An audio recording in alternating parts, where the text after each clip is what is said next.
Zero అయిందా ಮಾಡಲು జీరోతో మొదలెట్టు. అయ్యో ಮಾಡು ರೀಸ್ಟಾರ್ಟ್ చెయ్యరా. ಹಲೋ ಹಾಯ್ ನಮಸ್ಕಾರ ಅಣ್ಣ, ನಮಸ್ಕಾರ ಅಕ್ಕ. ಎಲ್ಲ ಚೆನ್ನಾಗಿ ಓದ್ಕೊಂತ ಇದ್ದೀರಾ? ಎಲ್ಲರೂ ಆರಾಮಾಗಿದ್ದೀರಾ ಅಂತ ಅನ್ಕೊತಾ ಇದ್ದೀನಿ. ಸೊ ಇದು ನಮ್ಮ first general knowledge or general studies video ಆಗಿರುತ್ತೆ. ನಾವು NCERT ಬುಕ್ ಪ್ರಕಾರ ಸಿಲೆಬಸ್ನ ಕವರ್ ಮಾಡಲಾಗುತ್ತೆ. ಸೊ ಇದನ್ನು KASಗೆ ಪ್ರಿಪೇರ್ ಆಗೋರು ಕೂಡ ಈ ವಿಡಿಯೋಸ್ ನೋಡಿ ಇದರಿಂದ ತುಂಬ ಇನ್ಫಾರ್ಮೇಷನ್ ಸಿಗುತ್ತೆ. ಅವರು ಕೂಡ ಈ ವಿಡಿಯೋಸ್ ನೋಡಿ ಪ್ರಿಪೇರ್ ಆಗ್ಬೋದು. ಆ್ಯಂಡ್ SSC ಅವ್ರು ಕೂಡ ಪ್ರಿಪೇರ್ ಆಗ್ಬೋದು. ಸೊ ಪ್ರಿಪೇರ್ ಆಗೋಕ್ಕೆ ಮುಂಚೆ ನಾನು ಒಂದು ವಿಷಯ ಹೇಳೋಕ್ಕೆ ಇಷ್ಟಪಡ್ತೀನಿ. ಏನಂತ ಅಂದರೆ, ಈ ವಿಡಿಯೋಸ್ ನೋಡಬೇಕಾದ್ರೆ ಇಲ್ಲಿ ನಿಮಗೆ ಇವಾಗ ಆಲ್ರೆಡಿ ಸ್ಕ್ರೀನ್ ಮೇಲೆ ಬರೋ PPT ಆಲ್ರೆಡಿ ನಮ್ಮ ಟೆಲಿಗ್ರಾಮ್ ಚಾನಲಲ್ಲಿ ಇದೆ. ನಿಮಗೆ ಬೇಕಂದರೆ ನೀವು ಡೌನ್ಲೋಡ್ ಮಾಡ್ಕೊಬೋದು, ಇಲ್ವಾ ಹಾಗೆ ನೋಡ್ತೀವನ್ನೋರು ನೋಡ್ಬೋದು. ನೋಡ್ಬೇಕಾದ್ರೆ ಒಂದು ಬುಕ್ ಇಟ್ಕೊಳ್ಳಿ. ಇನ್ ಕೇಸ್ ನಿಮ್ಗೆ ಏನಾದ್ರು ಇದು ಇಂಪಾರ್ಟೆಂಟ್ ಟಾಪಿಕ್ ಅಂತ ಅನಿಸಿದ್ರೆ, ಇಂಪಾರ್ಟೆಂಟ್ ಪಾಯಿಂಟ್ ಅಂತ ಅನಿಸಿದ್ರೆ ಅದನ್ನು ಬುಕ್ಕಲ್ಲಿ ನೋಟ್ ಮಾಡ್ಕೊಳ್ಳಿ. ನೋಟ್ ಮಾಡ್ಕೊಂಡ್ಮೇಲೆ ನಿಮಗೆ ಫುಲ್ ಒಂದು ಸಲ ಚಾಪ್ಟರ್ ಫುಲ್ಲು ಮುಗ್ದಾದ್ಮೇಲೆ ಏನು ಮಾಡ್ತೀರಾ ಅಂತ ಅಂದರೆ, ಆ ಚಾಪ್ಟ್ರಲ್ಲಿ ಹೈಲೈಟ್ ಪಾಯಿಂಟ್ಸ್ ಎಲ್ಲ ನೋಡ್ಕೊಂಡಿರ್ತೀರಲ್ವ, ಅದನ್ನು ನೀವೇ ಒಂದು ಸಲ ರಿವೈಸ್ ಮಾಡ್ಕೊಳ್ಳಿ. ಟಕ್ ಅಂತ ಒಂದು 2 ಇಂದ ಮ್ಯಾಕ್ಸಿಮಮ್ 5 ಮಿನಿಟ್ಸ್ ಒಳಗಡೆ ಆ ಕ್ಲಾಸ್ ಫುಲ್ಲು ರಿವಿಷನ್ ಮಾಡಿಕೊಂಡು ಏನು ಮಾಡ್ತೀರಾ ಅಂದರೆ, ಬೆಸ್ಟ್ ಥಿಂಗ್ ಏನಂದರೆ ವಾಯ್ಸ್ ರೆಕಾರ್ಡ್ ಮಾಡ್ಕೊಂಡು ನಿಮ್ಮ ಫೋನಲ್ಲಿ ಇಟ್ಕೊಳ್ಳಿ. ಸೊ ನೀವು ಮತ್ತೆ ಬಂದ ಬುಕ್ಕು ಓಪನ್ ಮಾಡಿ ತೆಗ್ದು ನೋಡೋದು ಬೇಕಾಗಿರಲ್ಲ. ಸೊ ನೈಟ್ ಟೈಮ್ ಆಗಲಿ ಯಾವಾಗಾದ್ರು ಫ್ರೀ ಆಗಿದ್ದಾಗ ಅದನ್ನು ಮತ್ತೆ ಆ ರೆಕಾರ್ಡ್ನ ನೀವು ಕೇಳಿಕೊಂಡು ಜಸ್ಟ್ ಆ ಪಾಯಿಂಟ್ಸನ್ನು ನೆನಪಿಸ್ಕೊಂಡ್ರೆ ಸಾಕು. ಆ್ಯಂಡ್ ಸೆಕೆಂಡ್ ಪಾಯಿಂಟ್ ಏನಂದರೆ, ಇವಾಗ ನಾವು ಇಲ್ಲಿ ಹೇಳೋದೆಲ್ಲ ಪ್ರತಿಯೊಂದು ನೆನ್ಪಿಡ್ಕೊಳ್ಳೋಕ್ಕಾಗಲ್ಲ. ನಿಜವಾಗ್ಲೂ ಎಷ್ಟೊಂದು ಟಾಪಿಕ್ಸ್ ಇರುತ್ತೆ, ಎಷ್ಟೊಂದು ಪಾಯಿಂಟ್ಸ್ ಇರುತ್ತೆ. ಎಲ್ಲನೂ ಬುಕ್ಕಲ್ಲಿ ಬರ್ಕೊಂಡು ಎಲ್ಲನೂ ನೆನ್ಪಿಡ್ಕೊಬೇಕಂದ್ರೆ ಅದು ಸಾಧ್ಯನೇ ಇಲ್ಲ. ಸೊ ಅಂಥವ್ರಿಗೇನು ಅಂತ ಅಂದರೆ, ಆ ವಾಯ್ಸ್ ರೆಕಾರ್ಡ್ ಒಂದು ಹೆಲ್ಪ್ ಆಗುತ್ತೆ. ಸೆಕೆಂಡು, ನಮ್ಮ ಟೆಲಿಗ್ರಾಮ್ ಚಾನಲಲ್ಲಿ ಪರ್ ಟಾಪಿಕ್ ಅಂದರೆ, ಇವಾಗ ಏನ್ಷಿಯಂಟ್ ಹಿಸ್ಟ್ರಿ ಅಂದ್ಕೊಳ್ಳಿ. ಏನ್ಷಿಯಂಟ್ ಹಿಸ್ಟ್ರಿಲೇ ನಿಮಗೆ ಮೋರ್ ದೆನ್ 1000 ಕ್ವೆಶನ್ಸು ನಮ್ಮ ಟೆಲಿಗ್ರಾಮ್ ಚಾನಲಲ್ಲೇ ಸಿಗ್ತವೆ. ನೀವು ಅದನ್ನು ಪ್ರಿಂಟೌಟಾರು ತಗೊಳ್ಳಿ, ಅಥವಾ ಹಾಗೆ ಪ್ರಾಕ್ಟೀಸ್ ಮಾಡ್ತೀರಾ ಅಂತಂದರೆ ಫೋನಲ್ಲೇ ನೋಡ್ಕೊಂಡು ಪ್ರಾಕ್ಟೀಸ್ ಮಾಡಿ. ಸೊ ಆ 1000 ಕ್ವೆಶನ್ಸಲ್ಲಿ ನೋಡಿದ್ರೆ ನಿಮ್ಗೆ ಅದರಲ್ಲೇ 1-2 ಪಕ್ಕ ಬಂದೇ ಬರುತ್ತೆ ಎಕ್ಸಾಮ್ಗೆ. ಸೊ ನೀವೇನು ತಲೆ ಕೆಡಿಸ್ಕೊಳ್ಳೋದೇನೂ ಬೇಕಾಗಿರಲ್ಲ, ಆರಾಮಾಗಿ. ಬಟ್ ಒಂದು ಸಲ ವೀಡಿಯೋ ನೋಡಿ ಆ ಟಾಪಿಕ್ ಬಗ್ಗೆ ತಿಳ್ಕೊಳ್ಳಿ. ಆ ನಂತರ ಬೇಕಂದರೆ ನೀವು ಆ MCQನ ಪ್ರಾಕ್ಟೀಸ್ ಮಾಡ್ಬೋದು. ಸೊ ಈಗ ಈ ಒಂದು ವಿಡಿಯೋಲಿ ನಾವು ಇವತ್ತು ಬೇಸಿಕ್ ಹಿಸ್ಟ್ರಿ ಅಂದರೆ ಏನು ಅದನ್ನು ಮಾತ್ರ ನೋಡ್ಕೊತೀವಿ. ಬಿಟ್ಟರೆ ಡೀಪಾಗಿ ಏನು ಹೋಗಲ್ಲ, ಜಸ್ಟ್ ಏನೇನು ಓದ್ಕೋಬೇಕಂತ ತಿಳ್ಕೊತೀವಿ. ನೆಕ್ಸ್ಟ್ ವಿಡಿಯೋಯಿಂದ ನಾವು ಈಚ್ ಟಾಪಿಕ್ ಡೀಟೇಲಾಗಿ ನೋಡ್ಕೊಳ್ಳೋಣ, ಓಕೆನಾ? ಸೊ ಮೊದಲನೇದಾಗಿ ಬಂದರೆ ನಾವು ತಿಳ್ಕೊಬೇಕಾಗಿರೋದು ಟೈಮ್ ಲೈನ್ ಅಂತ ಅಂದರೆ ಏನು? ನೀವು ಸ್ವಲ್ಪ ಜನ ಕೇಳಿರ್ಬೋದು, ಗ್ರೆಗೇರಿಯನ್ ಕ್ಯಾಲೆಂಡರ್ ಅಂತ ಅಥವಾ ಶೆಕಾ ಕ್ಯಾಲೆಂಡರ್ ಅಂತ. ಸೊ ಅದೇನಂತ ಜಸ್ಟ್ ನೋಡೋಣ. ಟೈಮ್ ಲೈನ್ ಏನಂದರೆ ತಿಳ್ಕೊಳ್ಳೋಣ. ಸೊ ಟೈಮ್ ಲೈನ್ ಅಂತ ಏನಂತ ಅಂದರೆ, ಈಗ ನಮಗೆ ಯಾವ ವರ್ಷ ನಡೀತಿದೆ? 2024. ಸೊ 2024 ಹಿಂದಕ್ಕೆ ಹಂಗೆ ಹೋದರೆ ಒಂದು ವರ್ಷದಲ್ಲಿ ಯಾವಾಗಾದ್ರು 0 ಅಂತ ಬರುತ್ತೆ. ಬಟ್ ಆ 0ಕ್ಕಿಂತ ಮುಂಚೆ ಏನಿತ್ತು? ಏನಿರಲಿಲ್ವ? ಖಂಡಿತ ಏನೊಂದಿತ್ತಲ್ವ? ಏನೊಂದಿತ್ತಂದರೆ ಏನೊಂದು ಇವೆಂಟ್ಸ್ ನಡೀತಲ್ವ. ಬಟ್ ಅಲ್ಲಿ 0ಇಂದ ಏನಕ್ಕೆ ಸ್ಟಾರ್ಟ್ ಆಯಿತು ಅಂತ ಅಂದರೆ, 0 ಅಂದರೆ ಏನಿಲ್ಲ, ಬರ್ತ್ ಆಫ್ ಜೀಸಸ್ ಕ್ರೈಸ್ಟ್. ಸೊ ಅಲ್ಲಿಂದ ನಾವು ಆ್ಯನೋ ಡಾಮಿನೋ AD ಅಂತ ಕರಿತೀವಿ. ಅದಕ್ಕಿಂತ ಮುಂಚೆ ವರ್ಷಗಳನ್ನ ನಾವು BC or before Christian era ಅಂತ ಕರಿತೀವಿ. ನಮ್ಮ ಪ್ರಕಾರ ನಮ್ಮ ಕ್ಯಾಲೆಂಡರ್ಸ್ ಯಾವುದು ಇಲ್ವಾ ಅಂತಂದರೆ, ನಮ್ಮ ಕ್ಯಾಲೆಂಡರ್ ಕೂಡ ಇದೆ. ಅಫಿಷಿಯಲಾಗಿ ಇಂಡಿಯನ್ ನ್ಯಾಷನಲ್ ಕ್ಯಾಲೆಂಡರ್ ಯಾವುದಿದೆ ಅಂದರೆ ಸಕ. ಪ್ರತಿಯೊಂದು ರಾಜ್ಯ ಆಳ್ಬೇಕಾದ್ರೆ ಅವ್ರದ್ದೇ ಆದಂಥ ಕ್ಯಾಲೆಂಡರ್ನ ಸೃಷ್ಟಿ ಮಾಡ್ಕೊತಿದ್ರು. ಅದರಲ್ಲಿ ಈ ಸಕ ಕ್ಯಾಲೆಂಡರ್ ಅನ್ನೋದು ಕೂಡ ಒಂದಾಗಿರುತ್ತೆ.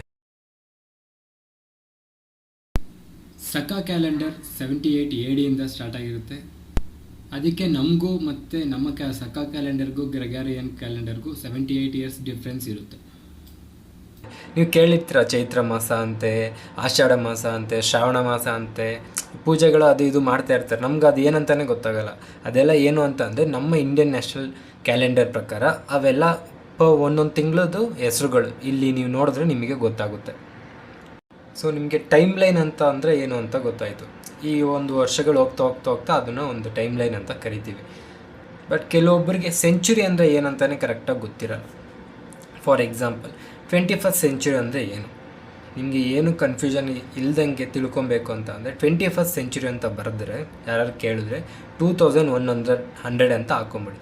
ಅದಕ್ಕೆ 100 ಇಯರ್ಸ್ ಮೈನಸ್ ಮಾಡಿದ್ರೆ ಅಂದರೆ 2001 ಅಂದರೆ 2001ರಿಂದ 2100ವರೆಗೂ 21st ಸೆಂಚುರಿ ಆಗಿರುತ್ತೆ. ಇವಾಗ ಯಾರು ಬಂದು 7th ಸೆಂಚುರಿ ಅಂತ ಕೇಳಿದ್ರೆ 700 ಅಂತ ಬರ್ಕೊಳ್ಳಿ.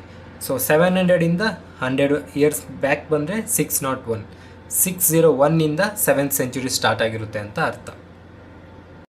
ನಮ್ಮ ಭಾರತದ ಇತಿಹಾಸ ಬಗ್ಗೆ ಯಾರಿಗೂ ತಿಳುವಳಿಕೆ ಇರಲಿಲ್ಲ ಯಾವಾಗವರೆಗೂ ಬ್ರಿಟಿಷ್ ಅವ್ರು ಬರೋವರೆಗೂ. ಬ್ರಿಟಿಷ್ ಅವ್ರು ಬಂದು ಕಾಲೋನೈಸ್ ಮಾಡ್ತಾರೆ.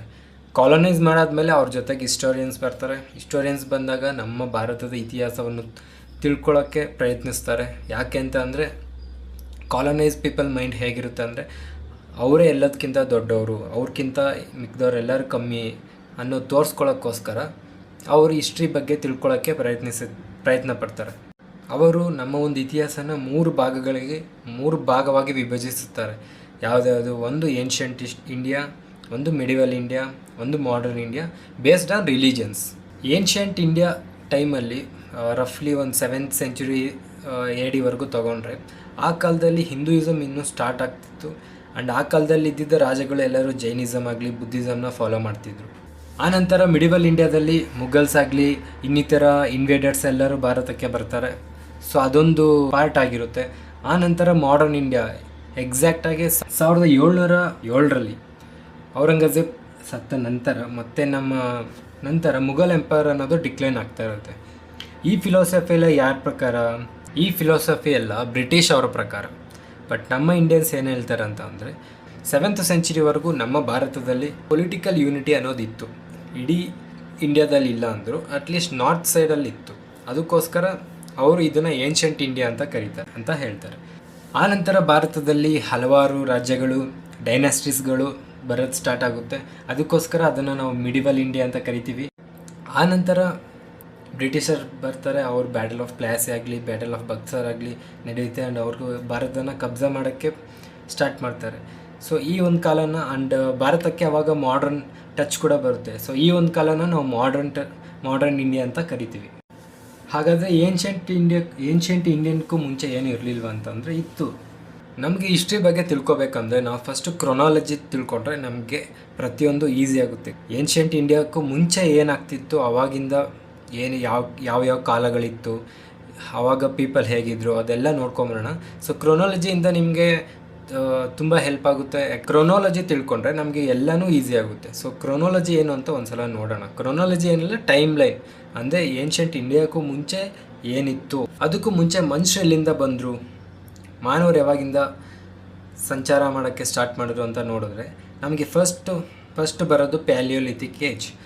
ಪ್ಯಾಲಿಯೋಲಿಥಿಕ್ ಏಜ್ ಅಂತ ಅಂದರೆ ರಫ್ಲಿ ಅರೌಂಡ್ 20 lakh BC ಅಂದರೆ 20 lakh ಇಯರ್ಸ್ ಮುಂಚೆಯಿಂದ 10,000 BC ರಫ್ಲಿ ಈ ಒಂದು ಪೀರಿಯಡಲ್ಲಿ ಈ ಒಂದು ಪ್ಯಾಲಿಯೋಲಿಥಿಕ್ ಏಜ್ ಅನ್ನೋದು ನಡೆದಿರುತ್ತೆ. ಪ್ಯಾಲಿಯೋಲಿಥಿಕ್ ಏಜ್ ಅಂತಂದರೆ ಏನಿಲ್ಲ, ಪ್ಯಾಲಿಯೋ ಅಂತ ಅಂದರೆ ಓಲ್ಡ್, ಲಿಥಿಕ್ ಅಂದರೆ stone, old stone age. Mesolithic ಅಂದರೆ ಮಿಡಿಲ್ ಸ್ಟೋನ್ ಏಜ್, ನಿಯೋಲಿಥಿಕ್ ಅಂದರೆ ನ್ಯೂ ಸ್ಟೋನ್ ಏಜ್. ಇಷ್ಟೇ. ಆಮೇಲೆ ಚಾಲ್ಕೊಲಿಥಿಕ್ ಪೀರಿಯಡ್ ಬರುತ್ತೆ ಅಂದರೆ ಕಾಪರ್ ಏಜ್ ಅಂತ. ಈ 4 ಎರಾ ಅಂದರೆ ನಾವು palaeolithic, mesolithic, neolithic and chalcolithic ಏಜ್ನ ಪ್ರೀ ಹಿಸ್ಟೋರಿಕ್ ಏಜ್ ಅಂತ ಕರಿತೀವಿ. ಏತಕ್ಕಂದರೆ ಆ ಕಾಲದಲ್ಲಿ ಇರೋರಿಗೆ ಯಾವುದೇ ರೀತಿ ಬರವಣಿಗೆ ಲಿಖಿತವಾಗಿ ಬರೆಯೋಕ್ಕೆ ಬರ್ತಿರಲಿಲ್ಲ. ಅವ್ರಿಗೆ ಬರೆಯೋಕ್ಕೆ ಬರ್ತಿರಲಿಲ್ಲ ಅಂತ ನಾವೇಗೆ ತಿಳ್ಕೊಂಡ್ವಿ ಅಂದರೆ ಥ್ರೂ ಆರ್ಕಿಯಾಲಜಿಕಲ್ ಸರ್ವೇಸ್. ಸೊ ಅದಕ್ಕೋಸ್ಕರ ನಾವು ಅದನ್ನು ಪ್ರೀ ಹಿಸ್ಟೋರಿಕ್ ಪೀರಿಯಡ್ ಅಂತ ಕರಿತೀವಿ. ಪ್ರೀ ಹಿಸ್ಟೋರಿಕ್ ಪೀರಿಯಡ್ ಆಗಿದ ನಂತರ ಪ್ರೋಟೋ ಹಿಸ್ಟೋರಿಕ್ ಬರುತ್ತೆ. ಪ್ರೋಟೋ ಹಿಸ್ಟೋರಿಕ್ ಅಂತ ಏನಂತ ಅಂದರೆ ಅವರಿಗೆ ಬರೆಯೋಕ್ಕೆ ಬರ್ತಿತ್ತು. ಫಾರ್ ಎಕ್ಸಾಂಪಲ್ ಹರಪ್ಪನ್ ಸಿವಿಲೈಸೇಷನ್ ಆಗಲಿ, ನಾವು ಅದನ್ನು ಇಂಡಸ್ ವ್ಯಾಲಿ ಸಿವಿಲೈಸೇಷನ್ ಅಂತ ಕೂಡ ಕರಿತೀವಿ. ಆ್ಯಂಡ್ ಅದು first urban civilisation of India ಅಂತ ಕೂಡ ಕರಿತೀವಿ. ಅವ್ರಿಗೆ ಬರೆಯೋಕ್ಕೆ ತಿಳುವಳಿಕೆ ಇತ್ತು, ಬರೀತಿದ್ರು. ಆ್ಯಂಡ್ ಇದನ್ನು ಪ್ರೋಟೋ ಹಿಸ್ಟ್ರಿ ಅಂತ ಏನು ಕರಿತೀವಿ ಅಂತ ಅಂದರೆ ಅವರು ಬರೆದಿದ್ದಂಥ ಒಂದು ದಾಖಲೆಗಳಾಗಲಿ ಅವನ್ನ ನಮ್ಮ ಕೈಲಿ ಓದೋಕ್ಕೆ ಆಗಲಿಲ್ಲ. Which means undeciphered, which we cannot able to understand. ಅವ್ರು ಏನು ಬರ್ದಿರೋದು ಅದು ನಮಗೆ ಅರ್ಥ ಆಗಿಲ್ಲ, ಯಾಕಂದರೆ ನಮ್ಗೆ ಸಿಕ್ಕಿರೋ ಸೋರ್ಸಸ್ಗಳು ತುಂಬ ಕಮ್ಮಿ. ಬಟ್ ಅದೇ ಕಾಲಕ್ಕೆ ಒಂದೊಂದು ಬೇರೆ ಹಿಸ್ಟೋರಿಯನ್ಸ್ ಆಗ ಮೆಸೊಪೊಟೇಮಿಯನ್ ಅವರ ದಾಖಲೆಗಳನ್ನು ಓದಲು ಸಾಧ್ಯವಾಯಿತು. ಅದಾದಮೇಲೆ ವೇದಿಕ್ ಏಜ್ ಬರುತ್ತೆ. ಅದಾದಮೇಲೆ ಮಹಾಜನಪದಾಸ್ ಬರುತ್ತೆ. ಮಹಾಜನಪದಾಸ್ ಆದಮೇಲೆ ಮೌರ್ಯನ್ ಎಂಪೈರ್ ಬರುತ್ತೆ. ಚಿಕ್ಕವಾಗ ಸ್ಕೂಲಲ್ಲಿ ಕೇಳಿರ್ತೀವಿ ಅಶೋಕ ರಾಜ, ದ ಕಿಂಗ್ ಅಶೋಕ ಅಂತ. ಅವರು ಕೂಡ ಮೌರ್ಯನ್ ಡೈನಾಸ್ಟಿಗೆ ರಿಲೇಟೆಡ್ ಆದವರು. ಅದಾದ ನಂತರ ಪೋಸ್ಟ್ ಮೌರ್ಯನ್ ಕಿಂಗ್ಡಮ್ಸ್ ಆಗಲಿ, ಅದಾದ ನಂತರ ಗುಪ್ತಾ ಕಿಂಗ್ಡಮ್, ಅದಾದಮೇಲೆ ಪೋಸ್ಟ್ ಗುಪ್ತಾ ಪೀರಿಯಡಲ್ಲಿ ಹಲವಾರು ರಾಜ್ಯಗಳು ಬರ್ತವೆ. ಸೊ ಇವೆಲ್ಲ ಜಸ್ಟ್ ರಫ್ ಅವಾಗಿಂದ ನಾನು ಏನು ಹೇಳಿದ್ದು ಜಸ್ಟ್ ಮೇಲ್ಮೇಲೆ ಹೇಳಿದ್ದೀನಿ ಅಷ್ಟೇ. ನೆಕ್ಸ್ಟ್ ಒಂದೊಂದೇ ಟಾಪಿಕ್ ಆಗಿ ಡೀಪಾಗಿ ತಿಳ್ಕೊಂಡು ಹೋಗೋಣ. ಸೊ ಈಗ ರಫ್ ಕ್ರಾನಾಲಜಿ ನೋಡ್ಕೊಂಡ್ರೆ ಅಲ್ವಾ ನೀವು, ರಫ್ ಆಗಿ ಒಂದ್ಸಲ ರಿವೈಸ್ ಮಾಡಿಕೊಂಡ್ರೆ ಫಸ್ಟ್ ಏನಾಗುತ್ತೆ, ಪ್ರೀಸ್ಟ್ರಿಲಿ stone age, palaeolithic, mesolithic, neolithic, ಅದಾದಮೇಲೆ ಮೆಟಲ್ ಏಜ್ ಬರುತ್ತೆ, chalcolithic age, bronze age, iron age, ಅದಾದ ನಂತರ history, ancient India, medieval India, modern India.